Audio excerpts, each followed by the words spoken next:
Hello जी, नमस्कार। स्वागत है आपका एनवीरा ऑनलाइन स्कूल पर। मैं जितेंद्र सनी, आपका बायोलॉजी टीचर। क्लास 12 की बायोलॉजी हम पढ़ रहे थे और आज हम एक नया चैप्टर स्टार्ट करने वाले हैं, जो चैप्टर नंबर 4 है अपना, पादप जनन की विशिष्ट विधियां। यानी कि हम बात करेंगे पादप के जनन की विशिष्ट विधियां क्या होती है, यानी कि special methods of plant reproduction. यानी कि पादप जनन के लिए कौन कौन सी विशिष्ट विधियां है। नॉर्मल हम रिप्रोडक्शन पढ़ रहे हैं, अपने चैप्टर रिप्रोडक्शन की सीरीज चल रही थी, लेकिन ये जो चौथा चैप्टर है जिसका पार्ट फर्स्ट आज हम लेंगे, उसमें हम देखेंगे कि पादप जनन की क्या क्या विशिष्ट विधियां होती है।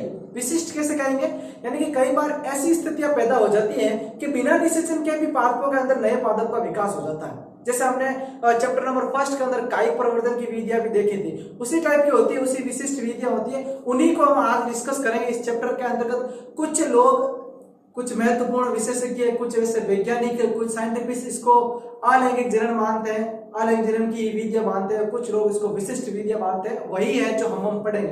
अब जो पादप जनन की जो विशिष्ट विधियां होती हैं, वो कौन कौन सी विधियों को हम इस चैप्टर के अंतर्गत पढ़ेंगे। तो इस चैप्टर के अंतर्गत हम असंग जनन को पढ़ेंगे, वही अनिषेक बीजता को पढ़ेंगे, सूक्ष्म प्रवर्धन को पढ़ेंगे और कायिक प्रवर्धन को हम ऑलरेडी पढ़ चुके हैं। यानी कि मुख्य रूप से हम केवल 1, 2 और 3 प्रकार की जो पादप जनन की विशिष्ट विधियां हैं, इन विशिष्ट विधियों को पढ़ेंगे, क्योंकि कायिक जनन की संपूर्ण अध्ययन हम चैप्टर नंबर 1 में कर चुके हैं। इसके बारे में हम इस चैप्टर में नहीं पढ़ेंगे, लेकिन पादप जनन की ये भी एक क्या है, विशिष्ट विधि है। और यूं कहूं तो यह सभी अलैंगिक जनन की विधियां हैं, अलैंगिक जनन की ही विधियां हैं। ठीक है, नॉर्मल से हम सबसे पहले स्टार्ट करेंगे हम असंग जनन के बारे में, एपोमिक्सिस के बारे में। असंग जनन क्या होता है, असंग जनन किसे कहेंगे, यानी कि सामान्य लैंगिक जनन की का ऐसा किसी भी विधि द्वारा प्रतिस्थापन। यानी कि लैंगिक जनन का प्रतिस्थापन मतलब कैसे, यानी कि नॉर्मली बात की जाए तो लैंगिक जनन का ऐसी कोई भी एक ऐसी विधि द्वारा प्रतिस्थापन करें, उसके जगह कुछ और ऐसे टेक्निक यूज करें, मेथड यूज करें, जिसके द्वारा, जिसमें अर्धसूत्रण व निषेचन ना हो। ये बात कही थी अपने वैज्ञानिक थे हेंस विंकलर ने कही थी। किसने कही थी? हेंस विंकलर ने इस बात को कहा, इसकी परिभाषा को रखा।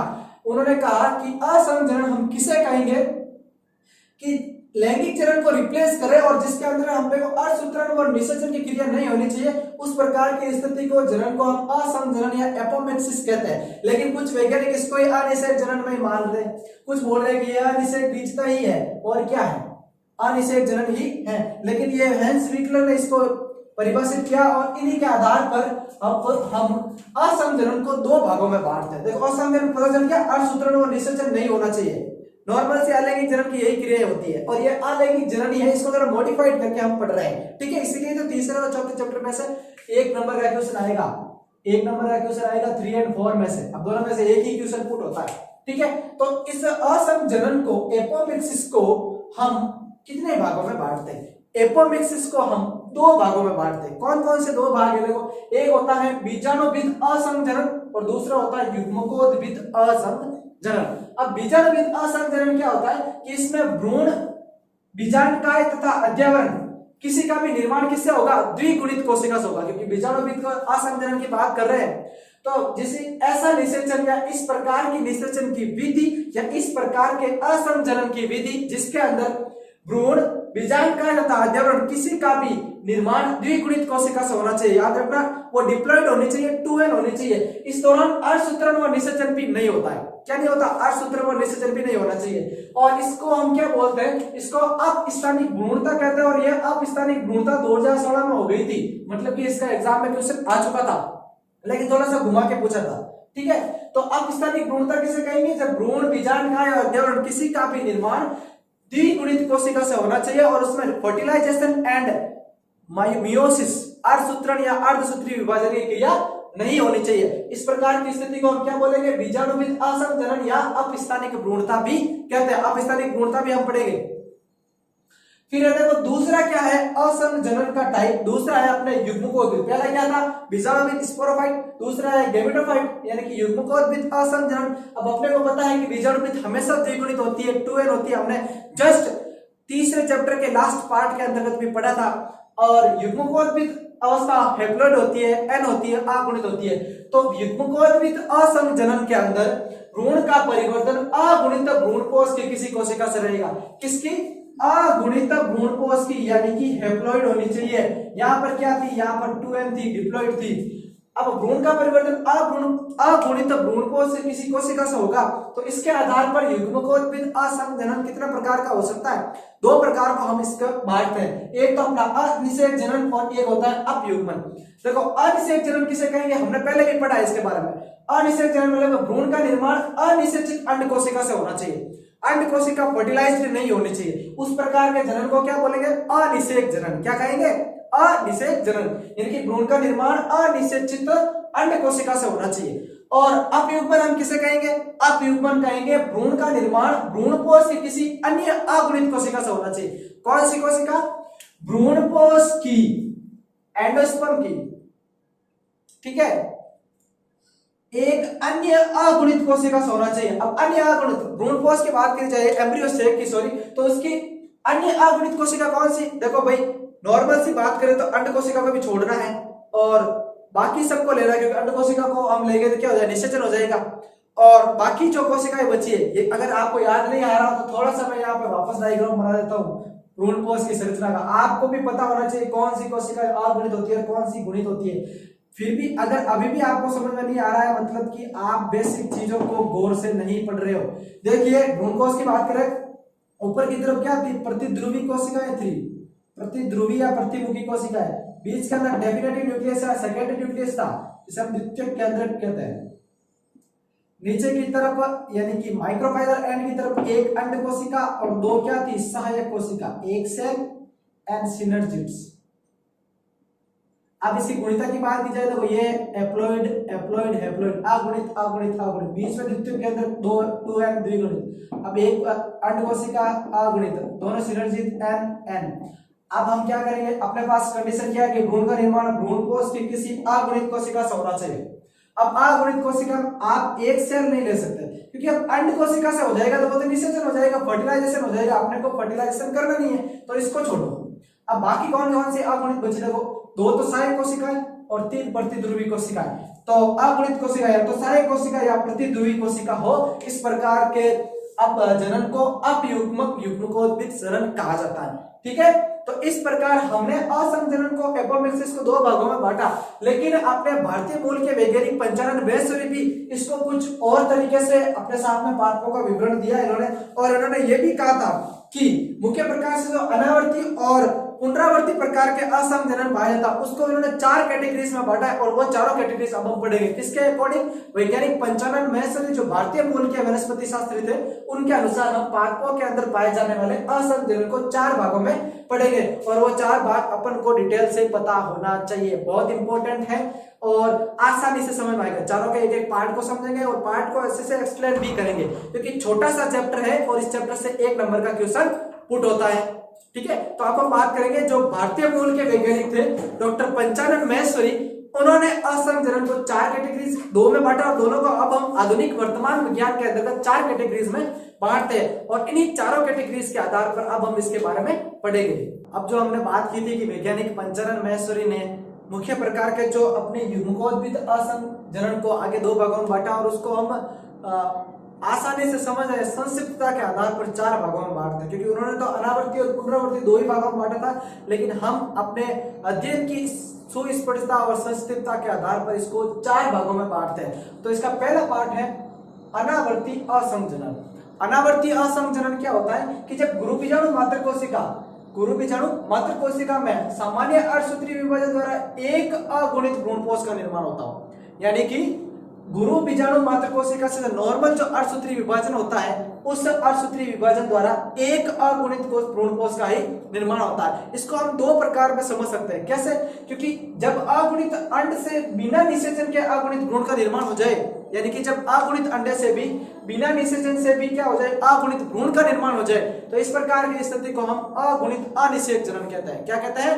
अगुणित अनिषेक जनन। और अगर ऐसी स्थिति और अनावर्ती असंग जनन में जब यदि भ्रूण का विकास यानी कि एम्ब्रियो का विकास करना है, जो अंडे के अतिरिक्त मादा युग्मकोद्भिद की किसी दूसरी अंडे के अतिरिक्त मादा युग्मकोद्भिद की किसी दूसरी कोशिका से भ्रूण का विकास हो जाए तो उस प्रकार को बोलते हैं अगुणित अपयुग्मन। और बहुत इंपॉर्टेंट चीज है दोनों, अगुणित अनिषेक जनन क्या होगा कि जब अगुणित अंडे के बिना निषेचन के ही क्या हो जाए, अगुणित भ्रूण का निर्माण हो जाए। इसको सबसे पहले जोरेंसन ने बताया था 1928 के अंतर्गत, ठीक है।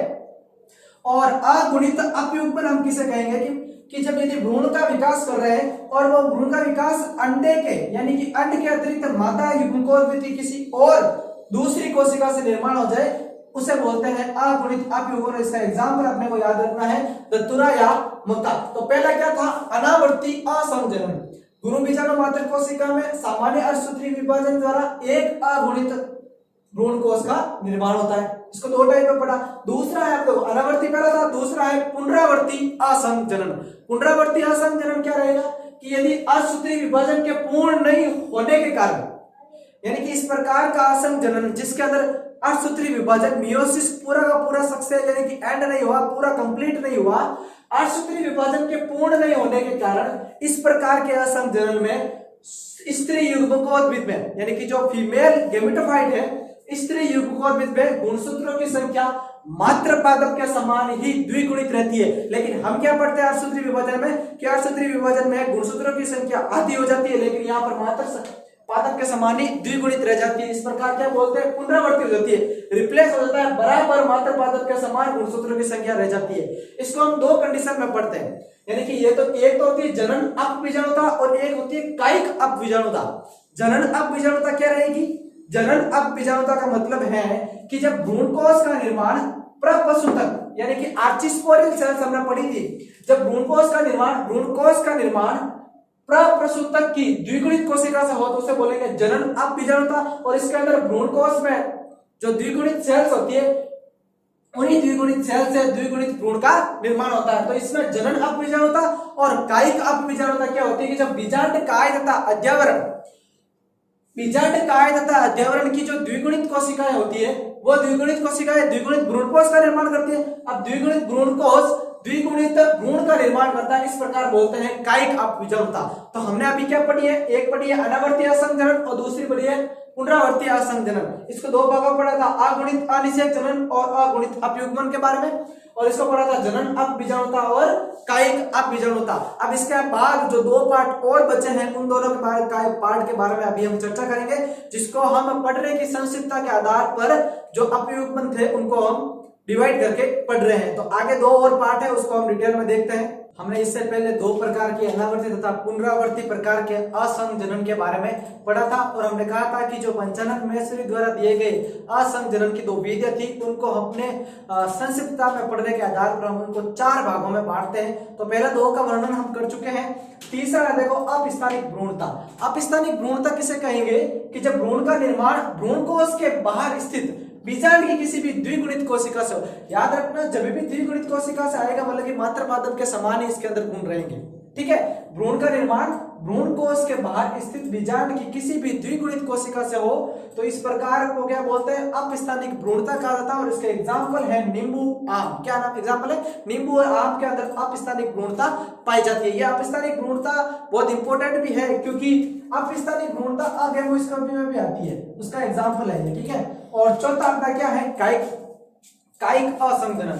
कायिक असंजनन क्या होता है कि जब पुष्प पादप के पुष्प के स्थान पर प्रपत्र कलिका यानी कि बुलबिल्स या कायिक प्रवर्त का निर्माण हो जाता है, तो इस प्रकार के जनन को कायिक असंजनन कहते हैं। इसके बारे में हमने फर्स्ट चैप्टर में भी पढ़ा था कि प्याज अगेव के अंदर बुलबिल्स या प्रपत्र कलिकाएं का निर्माण हो जाता है, जिससे वो मात्र पादप के समान जीवित रहते हुए भी नए पादप का निर्माण कर लेते हैं। तो ये चार मुख्य प्रकार के क्या थे, ये चार मुख्य प्रकार के असंजनन के भाग थे। अब है कि असंजनन क्यों जरूरी है, इसका इतना क्या महत्व है कि असंजनन को हम बार बार उपयोग में लाते हैं। तो असंजनन का महत्व है कि पहला तो ये कि गुणसूत्रों का पृथक्करण व पुनर्योजन नहीं होता, यानी कि मात्र कोशिका में जो अर्धसूत्री विभाजन द्वारा गुणसूत्रों का पृथक्करण व पुनर्योजन नहीं होता, मतलब कि मां से पुत्र में ऐसे समझ लीजिए कि समान प्रकार के गुण स्टोर रहते हैं। तो मात्र पादप के समान क्लोनीय संततियों का भी निर्माण हो सकता है, 8 इजिप्ट नए पादप का निर्माण किया जा सकता है।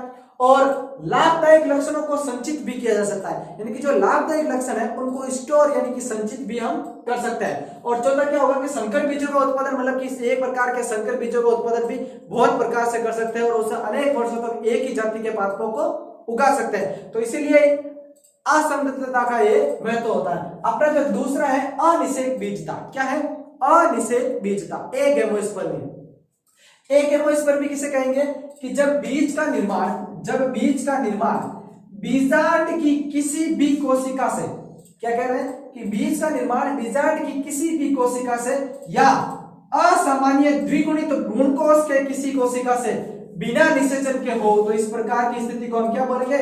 अनिषेक बीजता या एगेमोस्पर्मी कहते हैं। क्या कहते हैं? एगेमोस्पर्मी या अनिषेक बीजता कहते हैं। यानी कि या तो बीजांड की किसी भी कोशिका से निर्माण होना चाहिए बीज का, या असामान्य द्विगुणित भ्रूणकोश की किसी कोशिका से बिना निषेचन के बीज का निर्माण होना चाहिए। इस स्थिति को अनिषेक बीजता कहते हैं। और जो इसके अंदर जो बीज होता है वो बीज द्विगुणित तो रहता है, लेकिन उसके अंदर समस्त गुण कैसे रहते हैं? मात्र पादप के समान ही रहते हैं। और इस अनिषेक बीजता को करने की पर्टिकुलर अच्छी विधि क्या है?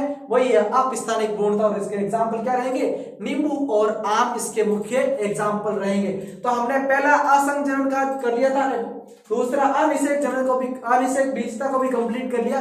कायिक प्रवर्धन हम प्रथम चैप्टर के अंदर पढ़ चुके हैं। तो केवल और केवल एक ही इसका पार्ट बचा है, वो है अपना सूक्ष्म प्रवर्धन या सूक्ष्म प्रकार की जो विधियों को उपयोग किया जाता है पौधों के कायिक या विशिष्ट जनन की विधियों में। तो उसको भी हम अभी इसके आगे वाले पार्ट के अंदर देखते हैं। इसके आगे देखते हैं कि किस प्रकार वो सूक्ष्म जनन का पार्ट कंप्लीट होता है। अपने इस चैप्टर का एक अंतिम यानी कि जो मुख्य रूप से तीसरा सूक्ष्म प्रवर्धन जो विशिष्ट विधियां थी पादपों के प्रजनन की, वो अंतिम है देखो सूक्ष्म प्रवर्धन। अब सूक्ष्म प्रवर्धन क्या होता है? ऐसा होता है कि मुख्य प्रकार के जो पादप पाए जाते हैं अपने वातावरण के अंतर्गत, उन पादपों के उत्तक, अंग तथा कुछ कोशिकाओं में रासायनिक परिवर्तन करके व्यवसायिक रूप से यानी कि कॉमर्शियल पर्पस के लिए ज्यादा उत्पादन बढ़ाना, जिससे कुछ न कुछ चीजों से उन पादपों के वंशों में फायदा होता है। अब ये किस प्रकार होता है इसका जनरल अपने को परिभाषा पता होनी चाहिए और इसके मुख्य रूप से महत्व क्या है, क्यों हम सूक्ष्म प्रवर्धन करते हैं, वो अपने को पता होना चाहिए। तो सूक्ष्म प्रवर्धन किसे कहेंगे कि जो पात्र संवर्धन होता है ना, पर्टिकुलर एक स्पेसिफिक इन्वायरमेंट के अंतर्गत पादपों को उगाए गए, तो पात्र संवर्धन तकनीक द्वारा विकसित किए गए जो पादप होते हैं उनको दृढ़ीकृत एवं वातानुकूलित कर, यानी कि वातानुकूलित कैसे कि उसको अकॉर्डिंग टू इन्वायरमेंट उसका वातावरण कैसा होना चाहिए वैसी व्यवस्था करके, यानी कि दृढ़ीकृत एवं वातानुकूलित कर प्राकृतिक आवासों में स्थापित करना, उनको फिर प्राकृतिक आवासों के अंदर स्थापित करना। इस प्रकार की जो टेक्निक होती है उसे हम बोलते हैं सूक्ष्म प्रवर्धन। क्या बोलते हैं? सूक्ष्म प्रवर्धन। यानी कि पात्र संवर्धन तकनीक द्वारा विकसित किए गए पादप में दृढ़ीकृत एवं वातानुकूलित प्राकृतिक आवासों में स्थापित करना क्या कहलाता है? सूक्ष्म प्रवर्धन कहलाता है। ठीक है, सूक्ष्म प्रवर्धन ये परिभाषा पता चल गई। लेकिन हम ये करते क्यों है सूक्ष्म प्रवर्धन? क्या इसका रीजन है कि इसकी वजह से अपने को सूक्ष्म प्रवर्धन की क्रिया करनी पड़ती है? तो देखो इसका महत्व यह है कि सूक्ष्म प्रवर्धन तकनीक द्वारा हम कम समय के अंदर सीमित स्थान में भी असंख्य पादपों को उगा सकते हैं। एक तो पर्टिकुलर कम टाइम लगेगा क्योंकि ये ऑलरेडी क्या है पात्र निषेध तकनीक द्वारा विकसित किए गए हैं, और सीमित स्थान में यानी कम से कम जगह में भी इसको क्या कर सकते हैं according to barricades, according to chambers क्या कर सकते हैं उनको पादपों को असंख्य पादपों को उगा सकते हैं। तो पादप को ज्यादा मात्रा में उगाएंगे तो उसके प्रोडक्शन में बढ़ती होगी। दूसरा है कि बाह्य वातावरण में प्रभावित नहीं होता, इसमें बाह्य वातावरण में कोई प्रभावित नहीं होता। मान लो कोई भी बाहर का वातावरण हो, उस पौधे के लिए उसके लिए पर्टिकुलर अलग से अंदर इन्वायरमेंट या वातावरण की व्यवस्था की गई होती है। और इससे क्या होता है कि जो पादप बनते हैं वो रोग और आर्थिक रूप से महत्वपूर्ण पादप होते हैं। एक तो इकोनॉमिकली महत्वपूर्ण, मतलब की संख्या में ज्यादा हो जाएगी जिसकी कॉस्ट कम रहेगी, और रोग मुक्त रहेंगे, यानी कि जो पादप बनेंगे उनके अंदर रोग भी नहीं होगा। ठीक है, अब इसके एग्जाम्पल क्या है, कौन कौन से पादपों को सूक्ष्म परिवर्तन द्वारा उगाया जाता है? ऑर्किड है, गुलदाउदी है या ग्लेडियोसिस है, ये प्रकार के जो पादप है इन पादपों को हम सूक्ष्म प्रवर्धन टेक्निक द्वारा उगाते हैं। ठीक है, अब एक चीज होती है बहुभ्रूणता। बहुभ्रूणता क्या है? बहुत इंपॉर्टेंट चीज है। पॉलीएमोराइड जिसे कहा जाता है। बहुभ्रूणता मतलब कि नाम से बदलता है, बहु मतलब कि दो या दो से एक से अधिक भ्रूण, एक से अधिक, दो तीन जितने भी दो ही होता है। ठीक है, मतलब मैक्सिमम जब एक ही बीजांड के अंदर, मान लो जब एक ही बीजांड बीज तथा निषेचित अंडे में, एक ही बीजांड बीज तथा निषेचित अंडे में एक से अधिक प्रकार के जब भ्रूण विकसित हो जाते हैं, इस प्रकार की प्रक्रिया को हम क्या कहेंगे? बहुभ्रूणता कहेंगे। यानी कि जब एक ही बीजांड बीज तथा निषेचित अंडे में एक से अधिक विकसित प्रकार भ्रूण विकसित हो जाते हैं तो उसे हम क्या बोलते हैं? बहुभ्रूणता। यानी कि बहु मतलब अधिक भ्रूण का निर्माण होना। अब इस बहुभ्रूणता को सबसे पहले 1719 को में संतरण के अंदर एंटन वॉन लीवेनहॉक ने देखा था। एंटन वॉन लीवेनहॉक कौन? सूक्ष्मजीवी के सनक सबसे पहले जीवित कोशिका को देखने वाले, ठीक है। एंटन वॉन लीवेनहॉक ने 1719 के अंदर संतरे में इस प्रक्रिया को देखा था, बहुभ्रूणता को। और ये अनावर्त बीजों में तो आम बात है, अनावर्त बीजी पादपों में तो ये बहुभ्रूणता होती रहती है, लेकिन कुछ आवर्त बीजी पादपों के कुल होते हैं, जैसे नींबू का, जामुन का या तंबाकू या प्याज का कुल होता है, उनके अंतर्गत बहुभ्रूणता ज्यादा होती है या बहुभ्रूणता को देखा गया है। एक अधिपादप है जिसका नाम है वेंडा। क्या नाम है? वेंडा। वेंडा के बीज के अंकुरण के समय ही उसमें एक से अधिक भ्रूण परिपक्व हो जाते हैं और पाए जाते हैं। ये इंपॉर्टेंट आप याद रखना। वेंडा क्या है? एक अधिपादप है जिसके अंकुरण के समय ही एक से अधिक प्रकार के परिपक्व भ्रूण पाए जाता है। अब ये बहुभ्रूणता किसकी वजह से होती है? अनावर्त बीजी पादपों में तो ये होती है, लेकिन आवर्त बीजी पादपों में किसकी वजह से होती है? तो ये प्राक भ्रूण के विदलन से भी हो सकती है, या भ्रूण कोश के अंड कोशिका के साथ किसी अन्य कोशिका के साथ क्या होता है? भ्रूण का विकास हो जाए तो क्या हो जाए? दो भ्रूण बन जाएंगे। यानी कि भ्रूण कोश में एक अंड कोशिका से एक भ्रूण का निर्माण हो रहा है, लेकिन और दूसरी कोशिका है, अन्य कोशिका, वो भी भ्रूण का विकास करे तो दो भ्रूण बन जाएंगे। एक ही बीजांड से एक से अधिक भ्रूण कोश के विकास से भी दो भ्रूण बन सकते हैं। या बीजांड की बीजाणुविद कोशिका ज्यादा सक्रिय हो तो उसमें क्या होता है कि दो प्रकार के भ्रूण बन जाते हैं। तो ये भ्रूण के कारण है और मुख्य प्रकार के। अब हम है जो विस्तार से हर एक भ्रूणता के बहुभ्रूणता के कारण को देखेंगे। मुख्य प्रकार के 4 प्रकार के कारण है और उसके महत्व को भी हम देखते हैं, ठीक है। बहुभ्रूणता का जो हमने बात की थी उसके अंदर हमने बताया कि हर एक कैटेगरी के अनुसार बहुभ्रूणता पाई जाती है। और पहला है कि विदलन बहुभ्रूणता। विदलन बहुभ्रूणता क्या रहेगी कि यदि युग्मनज तथा प्राक भ्रूण में विदलन होने से अगर बीज में एक से अधिक भ्रूण का निर्माण हो जाए तो इस प्रकार की स्थिति को क्या बोलेंगे? विदलन बहुभ्रूणता। ये छोटी छोटी पॉइंटेबल चीजें हैं जो आपको याद रखनी पड़ेगी और एग्जाम में इसका U4 भी है, ठीक है। क्योंकि युग्मनज तथा प्राक भ्रूण में विदलन होने से बीज में एक से अधिक भ्रूण का निर्माण होता है, तो इस प्रकार के विदलन को बहुभ्रूणता को विदलन बहुभ्रूणता कहते हैं। और दूसरा और ऐसी स्थिति कब पैदा होती है कि जब बहुभ्रूणता हो कि जब अंड कोशिका के अतिरिक्त भ्रूण कोश की अन्य कोशिकाओं से भ्रूण का निर्माण हो। अंड कोशिका से अतिरिक्त हमने बात भी की थी कि जब निषेचित तथा अनिषेचित सहायक कोशिका में निषेचित तथा अनिषेचित सहायक कोशिकाओं से भ्रूण का निर्माण हो तो इस प्रकार की अवस्था में भी क्या होती है? बहुभ्रूणता हो जाती है। जो भ्रूण होगा वो द्विगुणित और अगुणित दोनों प्रकार के हो सकते हैं। और तीसरी एक ऐसी स्थिति बनती है कि जब बीजांड में एक से अधिक भ्रूण कोशों का विकास हो जाए। अब जब एक ही बीजांड में एक से अधिक भ्रूण कोश का निर्माण होगा तो प्रत्येक भ्रूण कोश में उपस्थित अंड कोशिका निषेचन के बाद भ्रूण का निर्माण करेगी, तो एक से अधिक प्रकार के भ्रूण बन जाएंगे। तो ये बहुभ्रूणता की होगी। एग्जाम्पल है कैजुलाइना मोंटाना, ठीक है। और अंतिम स्टेज ये बनती है कि कभी कभी बीजांड में उपस्थित बीजांडकाय या अध्यावरण कोशिकाएं सक्रिय हो जाती है और इसे पौधे के अंदर बहुभ्रूणता की स्थिति बन जाती है। और इस प्रकार की स्थिति को अपस्थानिक भ्रूण या अपस्थानिक बहुभ्रूणता कहते हैं, ठीक है। ये तो थी बहुभ्रूणता, लेकिन ये बहुभ्रूणता का इसका सार्थकता या महत्व क्या है? क्यों हम बहुभ्रूणता को इतना स्ट्रॉन्गली इसके ऊपर जोर देते हैं और इसकी अलग अलग प्रकार के बहुभ्रूणता होने वाले को रोकते नहीं है? तो बीजांडकाय से बनने वाले भ्रूण माता प्रदप के समान रहेंगे तो गुणसहन रहेंगे, भ्रूण में ओज भरपूर रहेगा, रोग रहित रहेंगे और साइटोलॉजी यानी कोशिका विज्ञान के क्षेत्र में भी ये क्या है? बहुत प्रकार के काम आएंगे भ्रूण। तो इस प्रकार अपना जो आज चौथा चैप्टर था यानी कि अध्याय 4 उसको हमने एक ही पार्ट के अंदर कंप्लीट कर लिया है। इसके बाद हम आगे की क्लासों के अंदर वैसे सिलेबस के अकॉर्डिंग पार्ट लेते जाएंगे। आप इस वीडियो को पूरा देखें। धन्यवाद।